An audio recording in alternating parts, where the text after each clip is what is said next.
Hello everyone, and welcome to After Alexander, Episode 54, The Fifth Generation.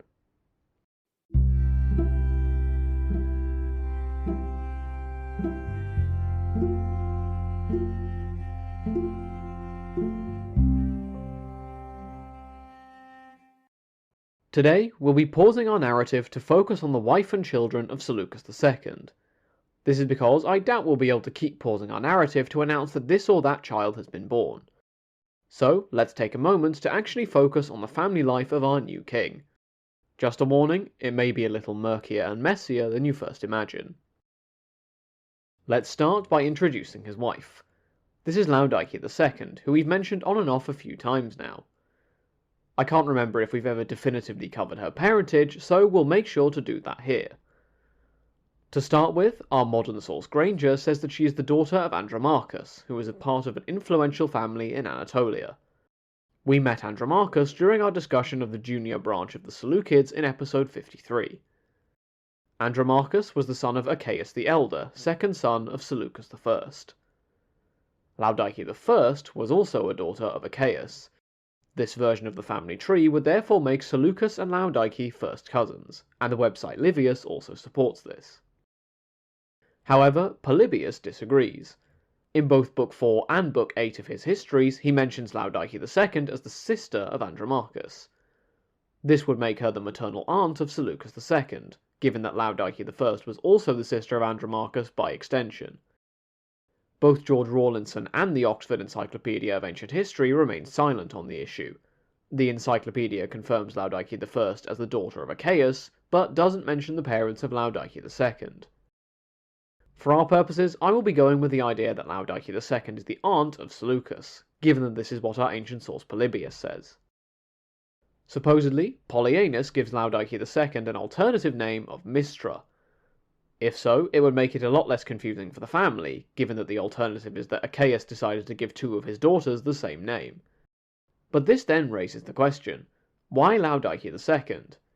If she is the sister of Laodike I, it might just be possible that she changed her name to something more dynastically appropriate.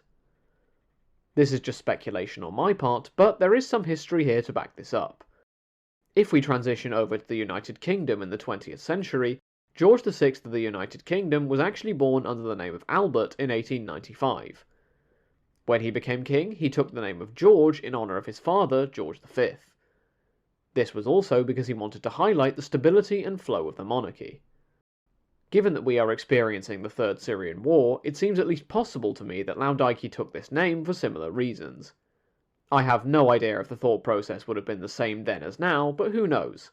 Maybe the name Laodike made people think of continuity in the same way that Seleucus might have reminded them of Seleucus I. Seleucus and Laodike were married in 246 BCE. In other words, the same year that we saw both Ptolemy II and Antiochus II die. My speculation about dynastic continuity would place the marriage after the Third Syrian War began by necessity, but I realistically have no idea when they would have married during the year. With his wife dealt with, now let's turn to their children. To get our popular source out of the way, Wikipedia mentions 3 children by name. However, it also says that there were 5 of them in total. Now, you may need to be sitting down for this next part. Have a glass of water ready. Some of the names of the sons of Seleucus II are not the same 2 or 3 dynastic names we've encountered already. I know, I can't process it either. The eldest son was named Alexander, in honour of his granduncle Alexander, who we met previously as the son of Achaeus the Elder. Prince Alex was born in about 243 BCE, meaning 2 years or so before the Third Syrian War ended in our narrative. It feels very strange to be talking about Crown Prince Alexander instead of Seleucus or Antiochus, but there we go. The name of the second son is a little bit in question. The first option is the familiar and comforting name of Antiochus. The child would be named after Grandad, and at this point the name Antiochus feels like a security blanket compared to the terrifying unknown of Alexander. Neither Edwin Bevan nor the Oxford Encyclopedia mention a name other than Antiochus for this prince. However, don't pour your glass of water away just yet. There is apparently a Babylonian chronicle which indicates he might have had a name which is not one of our standard dynastic ones. This name might have started with Ly. To me, the name Lysimachus seems most likely given the famous Lysimachus we spoke about during the Wars of the Diadochoi. Lysimachus was also the name of a son of Ptolemy II, so the name has seen some usage in the Hellenistic world in recent decades. Equally, the website Livius says that there are 3 sons, one of which is Antiochus and the other of which has a name starting with LU. This seems to me to possibly be identical with the LY name we came across just now. So, to my mind, there might be 3 sons of Seleucus II, Alexander, Antiochus, and Lysimachus, although it's an open question whether this last child actually existed or not. If he did, this 3rd son may have died young. As a parallel example, in the Roman Empire, families needed to have between 4.5 and 6.5 children to replace themselves. This is compared to a modern range between 2.05 and 3.43, with an approximate average of 2.1 children.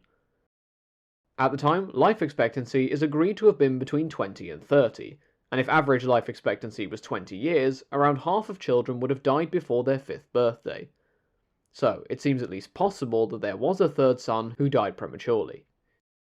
Wikipedia gives our 2nd son Antiochus birth dates of 242 or 241 BCE. The Oxford Encyclopedia says 241 BCE, and the chronology mentioned by Bevan as a footnote would agree with this.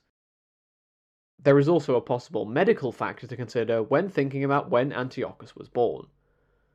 Women who have intervals between pregnancies of 5 months or less are at higher risk of the mother dying, and children whose conception occurs between 18 and 23 months after the previous child is born have less chance of bad perinatal events. I'm not a doctor, and it seems foolhardy to retroactively make sweeping conclusions. However, based on the fact that Laodike and Seleucus had 5 children and Antiochus will survive, although I won't say for how long, I'm going to provisionally speculate that he may have been born in a later date of 241 BCE. This is because this leaves a bigger gap between the births of different children. This would seem to fit with a later estimation of his age upon his death, which again I will not go into for fear of giving spoilers. Rounding out the roster a bit, one daughter is called Antiochus and the second is unnamed. I'd like to throw the names Laodike, Stratonike, and Apama into the ring for consideration, seeing as those seem to be the female names we keep coming back to again and again. The Princess Antiochus will eventually marry Xerxes of Sophene. So, to summarise then, Seleucus II had a wife named Laodike II. She was either the daughter of Achaeus the Elder, a powerful magnate in Anatolia, or else the daughter of Andromachus. Depending on whose daughter she was exactly, she was either the cousin or the aunt of Seleucus II through his mother. The pair were married in 246 BCE, meaning either shortly before or shortly after Antiochus II had died. The couple would have 5 children together, although 3 of them are most commonly referenced. The eldest son was named Alexander in honour of his granduncle, Alexander son of Achaeus, and he was born in about 243 BCE. The second son is most commonly referenced as Antiochus, and was born in about 242 or 241 BCE, with the latter date being favoured here. Based on the evidence we've talked about above, and the fact that 5 children but only 2 daughters are mentioned, there is a third son, who is possibly the same as the second son, and he's only named by the prefix ly or lu.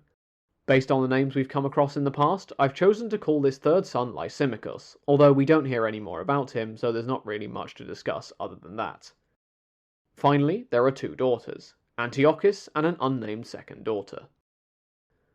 All of this might seem a little abrupt in terms of the flow of the podcast's narrative, and I'm sure it is to some extent. However, we needed to pause our narrative, admittedly not for the last time, and introduce some of the individuals who will make up the next generation of players on our stage. That's it for this episode. Thank you all for listening. Feel free to get in touch with the show's email address for any questions, comments, or topic suggestions for future Tangent episodes. Until next time, have a great week, everyone.